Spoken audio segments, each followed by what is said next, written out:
राजेश अग्रवाल के साय सरकार में मंत्री बनते ही उनके अंबिकापुर के घर में खुशी का माहौल है। समर्थकों ने जमकर आतिशबाजी की और एक दूसरे को मिठाई खिलाते हुए नजर आए। बेटे के मंत्री बनने पर राजेश अग्रवाल की मां और समर्थकों ने खुशियां जताई। राजेश अग्रवाल की क्या मां हूँ।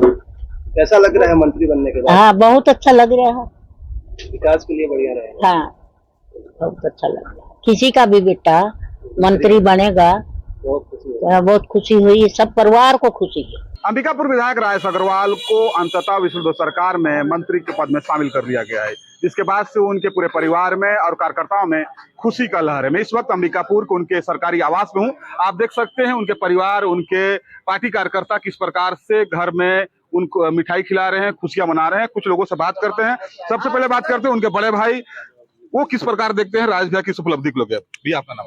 मेरा नाम अजय अग्रवाल। अजय भैया आपके छोटे भाई हैं राजेश अग्रवाल, मेरे हैं। आज मंत्री बन गए हैं। हाँ। कैसा लग रहा है? बहुत बढ़िया लग रहा है। कैसा था उनका सफर यहाँ तक? शुरू से ही जुझारू रहे हैं, शुरू से ही मतलब लगन रही इनको और शुरू से एक जुनून था। बचपन से ही राजनीति में, बचपन से राजनीति में जन सेवा को लेकर कैसे? जन सेवा में बहुत ज्यादा है, मतलब एक सोच से भी ज्यादा मतलब इन्होंने काम किया है। निश्चित तौर पर आप देख सकते हैं राजेश अग्रवाल के बड़े भाई हैं।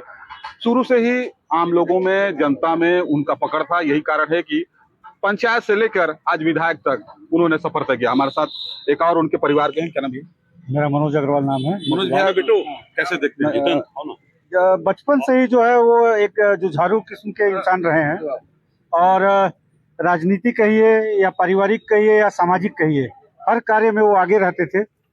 और पहले उप सरपंच बने, उसके बाद नगर पंचायत अध्यक्ष बने और फिर विधायक के लिए उन्होंने अपनी पूरी जोर लगा दिया और विधायक की टिकट भी हासिल की और अपने दम पे जो है उन्होंने चुनाव जीता। निश्चित तौर पर अपने बल पर उन्होंने चुनाव जीता। आपको बता दें कि राजेश अग्रवाल ना सिर्फ एक सफल राजनीतिक हैं बल्कि एक सफल व्यवसायी भी है। हमारे साथ चैम्बर ऑफ कॉमर्स के और उनके करीबी रिश्तेदार हैं।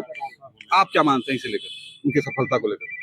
उनकी कड़ी मेहनत है। समाज के बीच में उन्होंने अपना जैसा व्यक्तित्व बनाया है कि आप उनको हमेशा मुस्कुराते हुए देखते हैं। उनको कभी भी उनको उदास या उनका चेहरा उतरा हुआ आपने कभी भी नहीं देखा होगा। निश्चित तौर पर कहीं ना कहीं राजेश अग्रवाल के अब मंत्री बनने से लोगों में एक आस भी है, खासतौर कार्यकर्ताओं में भी।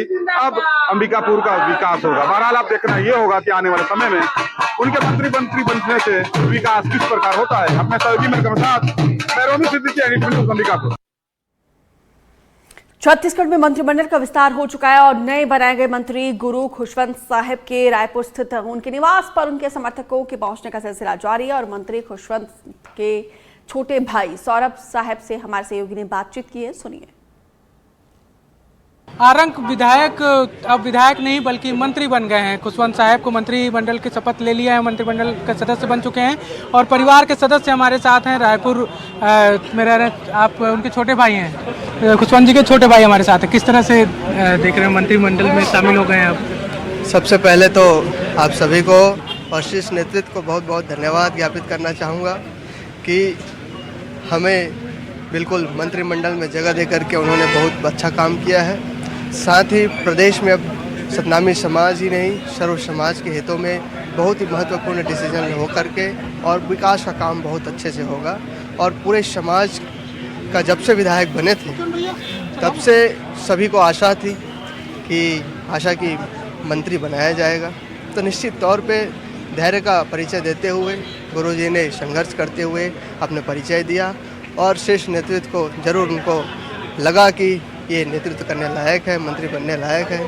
तो निश्चित ही आप सब आशा और प्रेम के साथ, समाज का प्रेम के साथ और शीर्ष नेतृत्व के सानिध्य में उनको मंत्री का आज शपथ ग्रहण संपन्न हुआ। आप भी सौरभ जी राजनीतिक तौर पे आप भी सक्रिय हैं और क्या ऐसी उम्मीद अब लग रही है, क्योंकि अब सरकार जब हाथ में आ जाती बोलते हैं ना कि तब हम बहुत सारी चीज़ों को स्वतः संज्ञान में लेकर कई सारे काम करवा लेते हैं, कई सारे एक विजन होता है। क्या लग रहा है मंत्री जी का क्या विजन होगा और आप लोग का सबका, क्योंकि आप भी राजनीतिक में सक्रिय हैं और परिवार के अन्य लोग भी सक्रिय हैं?